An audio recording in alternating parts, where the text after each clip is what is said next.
거룩하심을 닮아 거룩한 삶으로 하나님께 영광 돌리는 복된 날이 되기를 예수님의 이름으로 축복합니다. 하나님의 궤, 언약궤라고 표현하고 있는데 하나님의 궤를 다시 옮기는 그런 과정들이 오늘 본문 내용과 또 15장, 16장에 계속적으로 기록되어 있음을 볼 수 있습니다. 다윗이 언약궤를 예루살렘으로 옮겨오고자 한 것은 그동안 하나님과 이스라엘 백성들이 멀어졌던 그런 관계, 그것들을 다시 회복하고자 하는 그런 다윗의 열망에 있는 것을 볼 수가 있습니다. 또한 다윗이 이제 왕으로서 이스라엘을 다스릴 때 이 나라는 하나님이 다스리는 나라라는 것을 선언하며 신본주의적인 그런 통치를 통해서 이 이스라엘이 견고히 서기를 원하는 그런 열망 가운데서 언약궤를 옮기는 모습을 볼 수가 있습니다. 특별히 이 언약궤를 옮기는 이 부분에 대해서 역대기 이 기자는 그 언약궤를 옮기는 것이 다윗이 왕으로 세워짐으로 인해서 가장 처음 한 것처럼 보여주는 그런 모습으로 보여주고 있습니다. 그러니까 다윗이 공식적으로 통치하는 데 있어서 가장 먼저 한 것이 언약궤를 옮기는 것처럼 지금 역대기 기자는 기록하고 있지만 실제로는 다윗이 왕이 되어서 가장 먼저 한 것이 이 언약궤를 옮긴 것이 아니라 그에게 있어서는 예루살렘을 건축하는 일들, 또한 다윗궁을 건설하는 일들, 그리고 블레셋을 완전히 진멸하는 그런 모습들이 많이 있었습니다. 그럼에도 불구하고 다윗이 이 언약궤를 옮기는 것을 이 역대기 기자는 가장 처음 기록한 것은 서두에도 말씀드렸지만 이 나라는 하나님이 다스리는 나라인 것을 선언함으로 인해서 포로에서 돌아왔던 이스라엘 백성들이 온전히 다시 하나님 앞에 나아가고 하나님만을 섬기는 것을 원하기 때문에 지금 역대기 기자는 의도적으로 다윗의 통치의 시작을 언약궤를 옮기는 것을 강조하고 있는 것을 볼 수가 있습니다. 다윗이 왕이 되어서 기란 여아림 아비나답의 집에 방치되었던 그 하나님의 궤, 그 법궤를 예루살렘 다윗성으로 이렇게 옮기는 그런 과정에서 그는 혼자 독단적으로 결정하지 아니하고 오늘 13장 1절에 보니까 천부장과 백부장 또 모든 지휘관과 더불어 의논하였다라고 말하고 있습니다. 정말 중요한 이 일에 대해서 다윗은 혼자 왕이기 때문에 결정한 것이 아니라 중요한 리더십들과 같이 의논했습니다. 뿐만 아니라 이 모든 것들을 온 회중, 2절에 온 회중에게 말하게 되었습니다. 그래서 이것이 정말 하나님이 보시기에 좋은 것이라면 우리들도 이 하나님의 뜻을 따라가야 된다는 것을 지금 강조하고 있는 것입니다. 그러니까 다윗은 왕이기 때문에 이 언약궤를 옮기는 것은 스스로가 결정해도 큰 어려움이 없는 그런 결정입니다. 또한 언약궤를 옮기는 중요한 일이기 때문에 다윗은 그렇게 명령해서 모든 백성들이 따라갈 수 있도록 해도 전혀 무관한 그런 일이었습니다. 그럼에도 불구하고 다윗이 그렇게 리더십뿐만 아니라 온 회중들에게 이 일들을 이야기함으로써 함께 할 수 있다는 것은 결국 하나님의 임재와 하나님 앞에 나아가는 그 모든 것들은 이스라엘 백성들이 자발적으로 기쁨으로 감사함으로 좋게 여김으로 그렇게 해야 될 것을 말씀하고 있는 것입니다. 그래서 그들이 어떻게 있습니까? 3절 후반절 말씀에 여호와의 궤를 옮길 때 사올 때는 묻지 않았다고 이야기하고 있습니다. 묻지 않았다는 게 무엇입니까? 그 뜻에 대해서 정말 하나님이 원하시는 것인지 아닌지를 묻지 않았다는 것입니다. 그러나 지금 다윗은 묻고 있는 것입니다. 이스라엘 백성들뿐만 아니라 하나님 앞에 이것이 하나님의 선한 뜻인지를 묻고 있습니다. 그랬을 때 4절 후반절 말씀에 온 회중이 다 좋게 여겼다라고 말하고 있고 그 일을 행하였다라고 말하고 있습니다. 하나님의 뜻이라면 하나님의 선한 계획이라면 우리의 생각을 내려놓고 그 모든 것은 좋은 것이고 그리고 우리는 그 모든 하나님의 뜻과 계획에 순종하고 나아가는 것 때로는 내 생각, 내 경험, 내 지식이 앞설 수 있습니다. 그러나 하나님의 뜻이라면 그것에 온전히 순종하고 나아가는 그런 모습이 저와 여러분의 삶 속에 있어야 하는 것입니다. 저희가 우리 교회가 나아갈 때 여러 가지 사역들 또 사명들 또 일들이 있습니다. 그것을 담임 목사님 제가 혼자 결정하는 것이 아니라 정말 중요한 하나님의 계획들은 우리 리더십들하고 같이 기도하고 또 우리 모든 성도들과 또 같이 기도하고 그러므로 정말 하나님의 선하신 뜻들을 함께 진실된 마음으로 또 자발적인 마음으로 기쁜 마음으로 같이 나아갈 때 그곳에 하나님의 역사가 나타나고 하나님의 행하시는 놀라운 일들을 볼 수 있다라고 말씀하고 있는 것입니다. 그러므로 하나님의 선하신 계획은 어느 누구도 반대하거나 거스르지 말아야 될 것들을 지금 다윗은 오늘 말씀하고 있는 것입니다. 우리의 삶 속에서도 하나님께서 나에게 말씀하셨던 그런 계획들, 뜻들이 있다면 그것이 정말 하나님의 뜻이라면 우리는 온전히 순종하는 것, 우리 개인의 삶 속에서도 또 가정 안에서도 그렇게 순종하고 나아갈 때 그곳에 하나님의 놀라운 일들을 보게 될 것이라고 말씀하고 있는 것입니다. 다윗은 백성들과 함께 기란 여아림에서부터 여호와의 궤를 메어오고자 했습니다. 다윗과 온 이스라엘 백성들은 힘을 다하여 그 언약궤를 오는 것을 보고 기뻐 찬양하며 노래하며 모든 악기를 가지고 연주하는 그런 모습들을 보여주고 있습니다. 왜 이렇게 다윗은 여호와궤가 오는 것에 대해서 그렇게 갈망을 했습니까? 6절 말씀 후반절에 말씀해 보면 여호와께서 두 그룹 사이에 계심으로 그러한 이름으로 일컬음을 받았더라라고 말씀하고 있습니다. 두 그룹 사이에 계셨다는 말이 무엇입니까? 언약궤 덮개 위에 양쪽 끝에 두 천사가 이렇게 서 있는, 이렇게 조각되어 있는 모습을 볼 수가 있습니다. 하나님은 그 천사들 사이에 그곳에 임재했다는 것입니다. 이 언약궤, 법궤, 그 뚜껑 위에 하나님이 임재하셨다라고 말씀하고 있습니다. 그래서 그 언약궤의 덮개를 뭐라고 부릅니까? 하나님의 발등상이라고 부르고 또 속죄소라고 부르고 또 시온자라고 부르고 있는 모습을 우리는 성경을 통해서 알 수가 있는 것입니다. 그것은 바로 하나님의 임재의 상징이 있는 곳이라는 것을 보여주고 있는 것입니다. 다윗은 하나님의 임재의 상징, 언약의 그 상징인 그 언약궤를 가져옴으로 인해서 이스라엘의 진정한 왕은 바로 여호와 하나님인 것을 선언하는 것이고, 우리가 오직 하나님의 언약의 약속의 말씀을 듣고 나아갈 때 우리나라가 왕성하게 일어나고 우리나라가 하나님께서 다스리는 그런 나라가 될 것이라는 것을 선언하는 것이 바로 언약궤를 가져오는 모습인 것입니다. 그래서 오직 하나님의 임재, 하나님의 은혜로 다윗은 이 이스라엘을 다스리겠다라는 것을 의도적으로 보여주는 사건이 바로 언약궤를 가져오는 사건이었습니다. 다윗은 이런 마음으로 언약궤가 다윗의 성으로 들어올 때 얼마나 기뻐하고 감격했습니까? 기란 여아림에서 20년을 머물고 또한 그것이 사울 왕을 지나서 드디어 이제 거의 70년이라는 시간이 흘러서 다윗에게 임하게 되는 그런 사건들이 얼마나 감격하겠습니까? 그래서 다윗은 온 백성들과 함께 기뻐하며 힘을 다해서 뛰놀며 노래하며 수금과 비파, 소고와 재금과 나팔로 연주했다라고 하고 있습니다. 여기서 뛰놀다는 것이 막 노는 것이 아니라 정말 뛰듯이 기뻐하는, 그러면 정말 액티브하게 그 기뻐하는 춤추는 그런 모습들을 보여주고 있는 것입니다. 그런데 문제가 생겼습니다.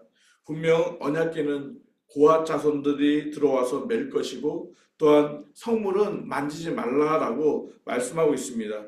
성물을 만지게 되면 죽게 된다라고 분명히 민수기 4장 15절 말씀에 언약궤를 옮기는 방법과 성물에 대해서 만지지 말아야 될 것을 분명하게 말씀하고 있습니다. 그러나 다윗은 새 술에 언약궤를 싣고 소들이 끌도록 하였습니다. 하나님의 말씀을 순종하지 않고 자신의 생각대로 하는 모습을 보여주고 있는 것입니다. 5절, 6절 말씀에 보면 언약궤를 분명히 메어라, 언약궤를 메라 라고 분명히 두 번이나 반복하고 있습니다. 이것은 무엇을 의미하고 있습니까? 지금 다윗이 소를 통해서 수레를 끌고 가고 있던 그 행동은 정말 잘못된 것이었다는 것을 정말 강조하고 있는 것을 보여주고 있는 것입니다. 결과적으로 소들이 뛰게 되었고 언약궤가 수레에서 흔들려 떨어지는 것이 염려가 되어서 우사가 언약궤를 붙잡고 말았습니다. 그래서 10절 말씀에 여호와께서 진노하사 치셨습니다. 누구를 치셨습니까? 그 궤를 붙잡았던 우사를 치셨습니다. 그래서 우사가 거기서 하나님 앞에서 죽게 되었다라고 말씀하고 있습니다. 우사가 선한 태도로 언약궤를 붙잡았는데 그것이 하나님의 진노를 일으켜 결국 죽음을 당하게 되는 것, 우리는 이해가 되지 않을 수 있습니다. 그러나 이것은 우리가 아무리 선한 의도를 가지고 그런 행동을 하였다라고 하더라도 하나님의 거룩하심 앞에는 어떠한 것도 선한 것이 없다는 것을 우리에게 다시 한번 보여주고 있는 것입니다. 우리가 선한 의도를 가지고 했다는 어떤 그 의도성만을 얘기하는 것이 아니라 하나님 앞에 어느 누구도 선한 것이 없다는 것입니다. 아무리 우리가 선한 의도를 가지고 선한 행동을 한다고 할지라도 하나님 앞에서는, 하나님의 거룩하신 앞에서는 우리의 모든 것은 선하지 않다는 것을 말씀하고 있는 것입니다. 우사가 선한 행동처럼 보이지만 죄인이었습니다. 그 죄인이 하나님의 거룩하심 앞에 설 때에는 죽음이라는 결과를 가져올 수밖에 없는 것입니다. 아무리 선한 의도라고 해도, 아무리 선한 행동이라고 해도 우리가 하나님의 거룩하심을 우리가 훼손하게 된다면 그는 결코 우리가 살아날 수 있는 방법이 아니라는 것을 말씀하고 있는 것입니다. 분명히 다윗은 또한 이스라엘 백성들은 언약궤를 고핫 자손들이 어깨에 메고 옮기라는 것을 다 알고 있었습니다. 그럼에도 불구하고 그 방법을 따르지 않았던 것, 그것들은 오직 자신에게도만 언약궤가 오는 거에서만 집중했지 정말 그 방법들을 따르지 않았던, 그러니까 하나님의 그 말씀에 그 언약을 더 깊이 생각하지 않았던 것들. 그래서 자신들의 언약궤가 오는 것 때문에만 도취되어서 춤추고 노래하고 악기를 통해서 하나님을 찬양하는 것처럼 보이지만 그들의 중심 속에 그 하나님의 말씀을 순종하지 않았던 것, 결국 우사도 그 하나님의 말씀에 순종하지 않았던 그 행위를 그냥 계속 이어서 갔기 때문에 결국 우사가 하나님의 진노하심 속에서 죽게 될 수밖에 없는 것을 볼 수가 있는 것입니다. 우리의 모든 삶의 행동은 하나님 앞에서 선한 것이 없습니다. 그래서 우리는 날마다 하나님의 그 은혜를 구할 수밖에 없고 하나님의 긍휼하심을 구할 수밖에 없는 것입니다. 우리가 아무리 교회 안에서 또 우리가 세상 가운데서 그리스도인으로 선하게 살고 또 우리가 정말 잘 산다고 해서 하나님 나 이렇게 잘 살았죠, 하나님 나 이렇게 선하죠, 하나님 나 이렇게 의롭죠, 우리가 그렇게 하나님 앞에 이야기할 수가 없다는 것입니다. 오직 선하신 이는 예수 그리스도밖에 없다라고 말씀하고 있습니다. 많은 사람들이 정말 예수 그리스도를 통해서, 선하신 예수 그리스도를 통해서 우리가 하나님 앞에 나아갈 수가 있는 것입니다. 그 예수 그리스도의 그런 십자가의 은혜로 인해서 우리가 하나님 앞에 나아갈 수가 있는 것이, 나의 의로, 나의 선한 행동으로 하나님 앞에 나아갈 때는 그것은 죽음이라는 것을 분명하게 우리에게 보여주고 있는 것입니다. 우리가 아무리 선한 동기와 목적 또한 선한 열심을 가지고 있다고 해도 그것이 하나님 앞에 합당한 방법이 아니라면 그것은 하나님이 기뻐하지 않는다는 것입니다. 내 생각이 선한 것이 아니라, 내가 생각하는 방법이 선한 것이 아니라 하나님의 방법이 선해야 되고 하나님의 뜻이 선해야 되는 것입니다. 그것을 우리가 행할 때 그것에 하나님의 능력이 나타나고 하나님이 기뻐하시는 것이지, 하나님의 뜻과 상관없이 내 생각으로 기뻐하고 내 생각으로 선하다고 판단하고 행하는 것들, 그것은 어떠한 것도 하나님께서 기뻐하지 않는다는 것입니다. 다윗은 충격에 빠졌습니다. 그리고 하나님을 두려워하게 되었습니다. 그리고 여호와의 궤를 그제서야 이제 어깨에 메고 오벳에돔의 집으로 돌아가는 모습을 13절에 보여주고 있습니다. 다윗이 궤를 옮겨 자기가 있는 다윗성으로 메어드리지 못하고 그 대신 가드 사람 오벳에돔의 집으로 메어가냐. 이제 비로소 맞아, 이것을 메고 가야 되지. 비로소 그때 깨닫게 되고 그때 오벳에돔의 집으로 메어가는 모습을 보여주고 있습니다. 하나님의 임재가, 하나님의 언약의 상징이 오벳에돔의 집에 머물자 그곳에 어떤 일이 일어났습니까? 하나님의 복이 내렸습니다. 지금 우사가 그 타작마당, 여기 9절에는 기돈의 타작마당에 이르렀다라고 했습니다. 여기서 기돈 마당이라고 표현되고 있고, 또한 사무엘하 6장 6절에는 나곤의 타작마당이다라고 말하고 있습니다. 그러면 기곤이 맞습니까? 나곤이 맞습니까? 둘 다 맞습니다. 한 타작마당에 기곤이라는 이름을 불렸습니다. 왜 기곤이라고 불렸냐면 그 타작마당에서 지금 우사가 죽음을 인해서 이곳은 기곤의 타작마당이다라고 표현하고 있는데, 이 기곤이라는 단어의 뜻은 멸망이라는 것입니다. 이 어느 한 타작마당에서 우사가 이렇게 죽음으로 인해서 이것은 하나님의 멸망, 하나님의 심판이다라는 것을 드러내는 것입니다. 나곤이란 말은 재앙이란 말입니다. 사무엘서는 그 재앙의 마당, 지금 이 웃사가 죽었던 이곳은 바로 재앙의 마당이다라는 것입니다. 무엇을 의미하고 있습니까? 하나님의 영광이 떠난 곳은 재앙입니다. 하나님의 임재가 없는 곳은 심판이고 멸망이라는 것입니다. 그러나 하나님의 임재가 있는 오벳 에돔은 어떠합니까? 하나님의 복이 있는 것입니다.